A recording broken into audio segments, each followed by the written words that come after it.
Good morning. My name is Sarah Lanius. I'm with No More Deaths. I welcome you all here today as we are undertaking a very significant shift in the conversation around immigration reform today.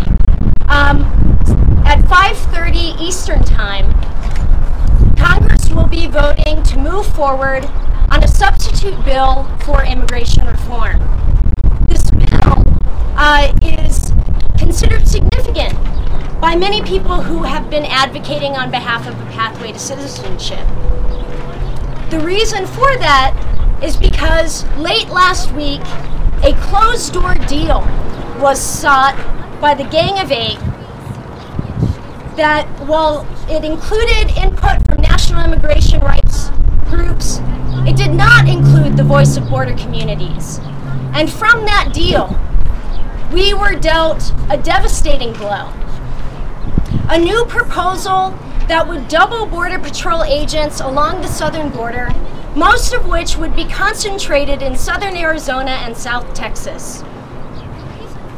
This type of closed-door negotiation was an absolute disrespectful move to all people who live within the borderlands, to those of us who are subjected daily to Border Patrol jurisdiction, and the limited accountability and oversight measures that the Department of Homeland Security operates within. Congress is playing politics with the lives of border community residents. National immigrant rights groups have turned their back on border communities. And we are here today to ask all those involved in these critical negotiations to not forget border communities, to understand that we will not be invisible, we will not be voiceless, that the only way to move forward is to ensure that civil and human rights protections are in fact fought for and defended for everyone within the U.S., including those within 100 miles of the border, squarely within Border Patrol jurisdiction. We cannot allow our lives and the land that sustains us to be part of this compromise. And with that, I'd like to welcome a number of community members who can share with you a little bit more of what these additional security provisions will actually mean for people who are living within our community, for all future migrants who might be moving through our community, in terms of the environmental impact, in terms of the civil rights implications, in terms of the freedom of movement for people within our community. As we look at a doubling of Border Patrol agents after Border Patrol officials and members of Congress, including Senator John McCain, have already stated that this is not a necessary path forward, that we do not, in fact, need more border security. This is purely politics, and it must end, and it must end now. Well, good morning, everyone. Buenos dias. Thank you for coming out. Gracias por haber venido. My name is Dan Millis. It's D-A-N, M as in mother, I-L-L-I-S, from CIR Club Borderlands. I'm the program coordinator. And I'm here to say that these are historic times, not necessarily because of the dumb proposal that will be voted on at 5:30. But for me, these are kind of historic times because yesterday I was quoted in an article along with leadership from the Border Patrol Union and a former Border Patrol chief. And the historic part of it to me is that we were all saying the same thing. We were all saying, where are these 20,000 additional Border Patrol agents going to come from? What are these 20,000 additional Border Patrol agents supposed to do? The ones we have are already very bored. There are 18,500 of them along the southwest border, and our number of unauthorized crossings are at a 40-year low. We were all asking, why build more border walls in places where vehicle barriers already exist and are already doing the job that they're intended to do? So it's interesting that Border Patrol, Homeland Security, and the Sierra Club have a similar stance on the amendment. We think that the amendment to this immigration bill is a very bad idea. It costs too much, and it's not going to work. Just think of what we could do with nearly $50 billion. What could your community do with nearly $50 billion? If this passes, this amendment is going to constitute an invasion of the Southwest United States by about 38,000 men and women in green uniforms. Now, I do want to say that this amendment is so bad that, of course, we oppose it. Sierra Club, if this amendment passes, may even oppose the entire bill, but I want to stress that we are not giving up on supporting a path to citizenship, and we are not giving up on looking at real solutions to our border problems. We are going to fight to get our friends, our neighbors, our family members who are crossing the border right now out of that desert and into the ports of entry, the official border crossing points where they can cross in a humane way, where they can be counted, and where we can have people's human rights respected.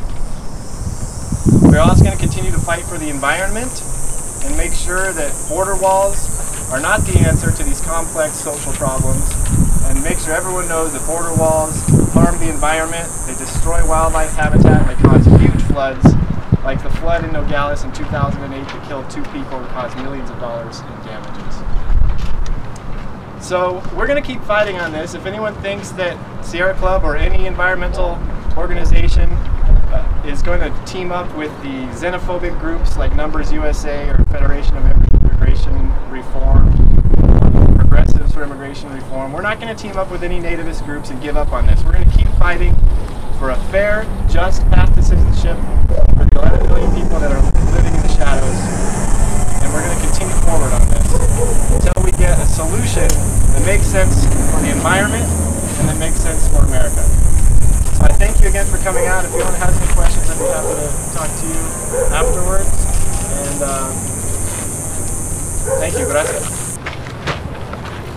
My name is Juanita Molina, Juaniga-Molina, and I'm the Executive Director of Border Action Network. I'm here to echo everything else that everyone has said today, but one of the most important things is today we are standing up. Today we are saying no to militarization. It comes at a huge cost as we see the groups, everyone trying to negotiate what are the terms of something that is really inhuman.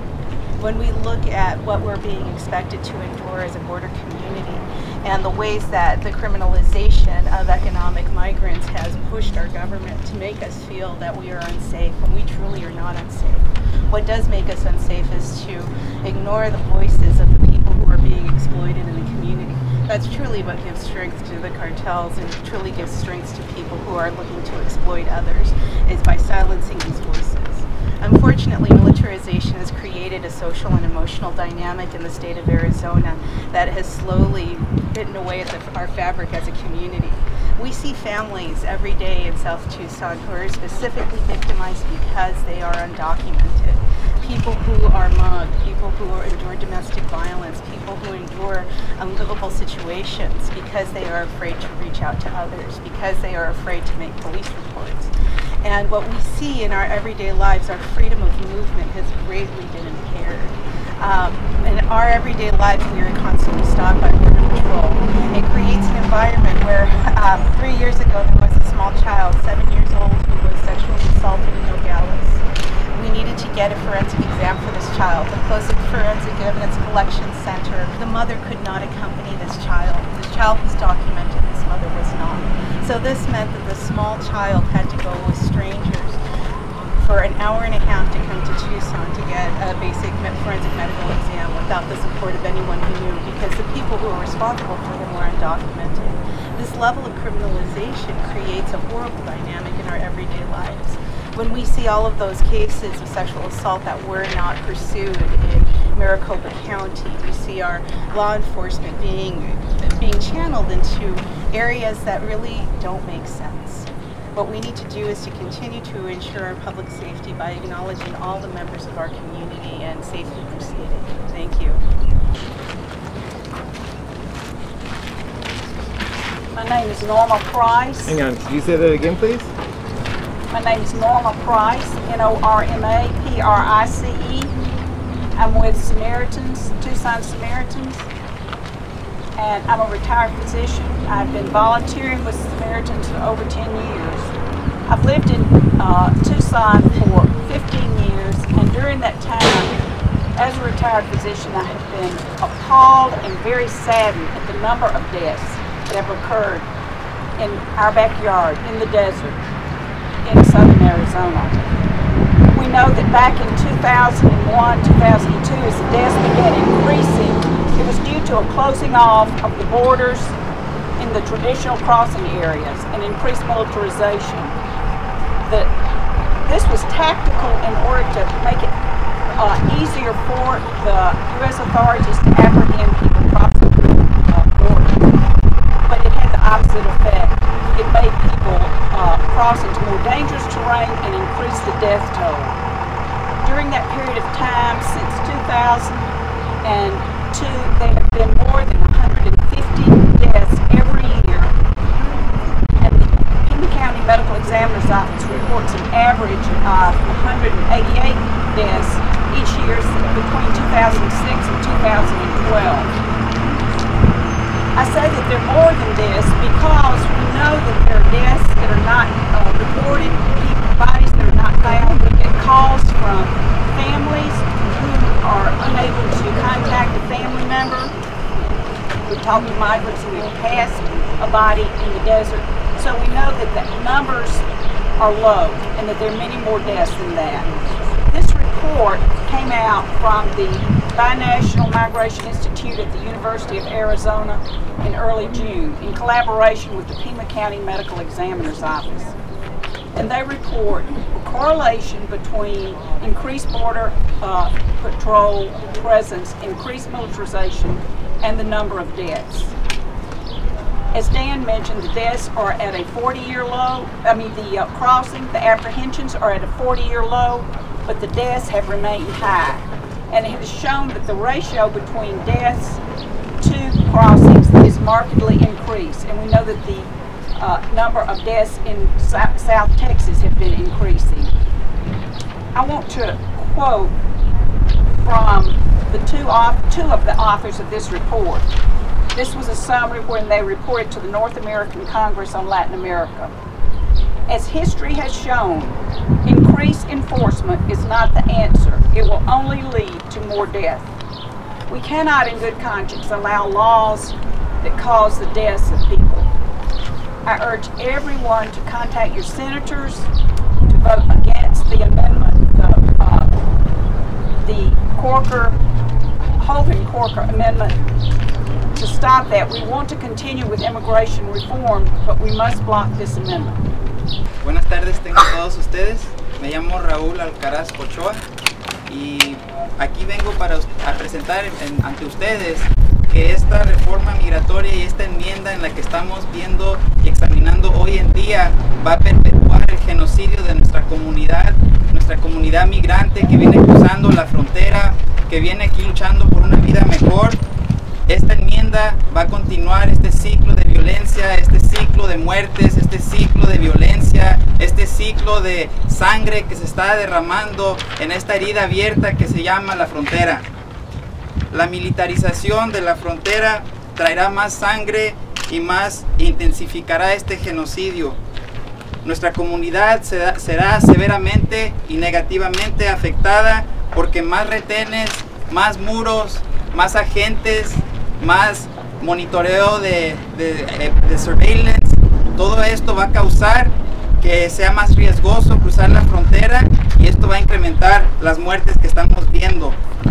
Nuestra comunidad será severamente y negativamente afectada porque padres y madres que han sido deportados o deportadas intentarán regresar de nuevo y yo temo el día que ojalá nunca suceda que reciba una llamada de una persona, un ser conocido que haya fallecido en la frontera. Si esta enmienda logra pasar en el Senado y en la Cámara de Representantes, esa llamada va a multiplicar las probabilidades de que nuestros seres conocidos y familiares sean las víctimas de la política estadounidense de genocidio. Nuestra comunidad será severamente y negativamente afectada al militarizar la frontera, porque la frontera es la base de la explotación laboral. Aquí los trabajadores, con la clase indocumentada, se perpetúa la explotación, y la segunda clase que está en las sombras. Nuestra comunidad será severamente y negativamente afectada porque la frontera trae refuerzos, y no solo refuerzos, pero también sus cortes, traen sus cárceles, incrementará la criminalización de nuestra comunidad y de nuestros trabajadores jornaleros, y hará sentencias criminales de las personas que cruzan esta frontera impuesta por la fuerza y por la guerra. Así también ganarán las compañías de prisiones privadas al encarcelar a nuestra comunidad y militarizar nuestra comunidad, y la frontera es algo negativo para nuestra comunidad. Esta reforma es un atropello, es un fraude y es una violación a nuestra dignidad y a nuestros derechos. Esta reforma mata, y esta reforma profundiza la herida abierta que es esta frontera. First name Marietta, M-A-R-Y-A-D-A. Last name Valet, V is in Victor, A-L-L-E-T. I'm with No More Deaths. First of all, we have a statement with a growing number of Southern Arizona groups that have signed on. That includes Coalición de Derechos Humanos, Alliance for Global Justice, No More Deaths, Tucson Samaritans, the Repeal Coalition, Humanitarian Border Solutions, Phoenix Allies for Community Health, Keep Tucson Together, Corazón de Tucson, Occupy Tucson, Community of Christ of the Desert, the American Friends Service Committee of Arizona, and the list will continue to grow. To call Senators Flake and McCain today and tell them to oppose the Corker-Hoeven amendment.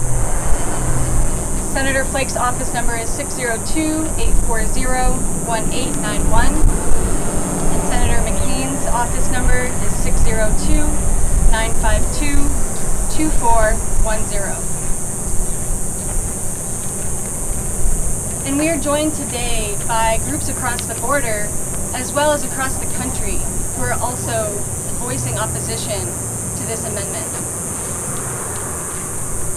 We understand that negotiation and compromise are difficult and necessary for any legislation, but this compromise has gone too far. This new deal is not genuine, comprehensive immigration reform. This is a homeland security bill, disconnected from the interests of communities and the realities on the ground. Make no mistake, this new deal, which is simply a bargaining tool to get more Republican votes, will cause more deaths. As you have heard today, the lives and homes of border communities and the well-being of future migrants will be impacted in devastating ways and for decades to come if this new deal moves forward today. At this crucial moment, we need our allies to stand for us. Don't throw us under the bus. We ask you to fight for border communities and future immigrants with the same fervor in which we're struggling for that pathway to citizenship for those immigrants who are already here. So many of us in Southern Arizona, we call upon you, national immigrant rights and advocacy groups, to say no to this bill and to be willing to walk away from the table of bad policy if this passes today. And let's create a new table for reform where affected communities are the main stakeholders and where good policy are the foundations. Yes. Feel free to do so. I'll do bilingual, English-Spanish. My name is Sebastian Quinat. I'm from Guatemala, and I've been in the U.S. for 30 years. And I've been in immigrant rights activities, but the way I see right now is like two teams are beginning to play in a field sport, like the Democrat-Republican they came together and they vote in favor of this bad bill against our people. So I am independent. I vote for Democrats, always. But I think this time everyone is going to be, especially Latinos. The Latinos, we look for Democrats who can help us. But I think we have a better experience at this time. The way they sell us by giving millions of dollars to politicians and corporations to build their own interest and not for us. So, lo que estaba diciendo es que yo soy de Guatemala, mi nombre es Sebastián Quinac, he estado trabajando mucho en la comunidad inmigrante. De los años que he estado aquí, siempre he votado por los demócratas. Soy independiente, pero este tiempo, estas leyes que están pasando, los dos, los demócratas y los republicanos, nos ha dado una vida amarga, y yo creo que todos los latinos, inmigrantes que ya podemos votar, hay que parar un momento y decir no, tenemos que buscar otra forma, buscar líderes locales que realmente dan el apoyo y buscan leyes justas para la comunidad latina. So, yo creo que de hoy en adelante, como ellos empezaron ya su juego de pelota sobre los inmigrantes, nosotros también tenemos que empezar un juego como debatir esas leyes contra nosotros. Gracias.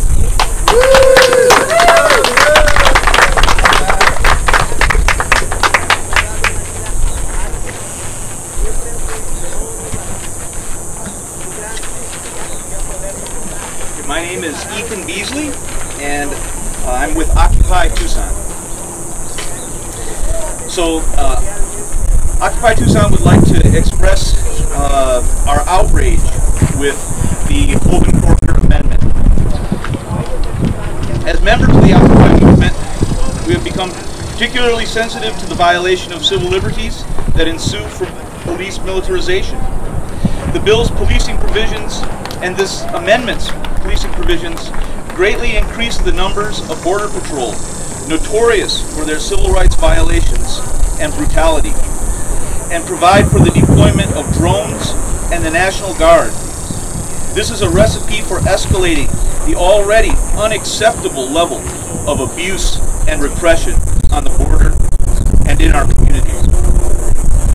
We're living in a time when the government proposes to cut Social Security, Medicare, public education, and welfare for the neediest. Yet this legislation allocates billions of dollars as a virtual blank check to the 1% who profit from the security, surveillance, and private prison industries, as well as exploiting impoverished laborers. This amendment, indeed, much of the bill is written to serve the interests of the 1%. It is designed to divide and immiserate our community. However, we, the people, can prevail against the growing wealth and power of the 1% through unity. The 99% united will never be defeated.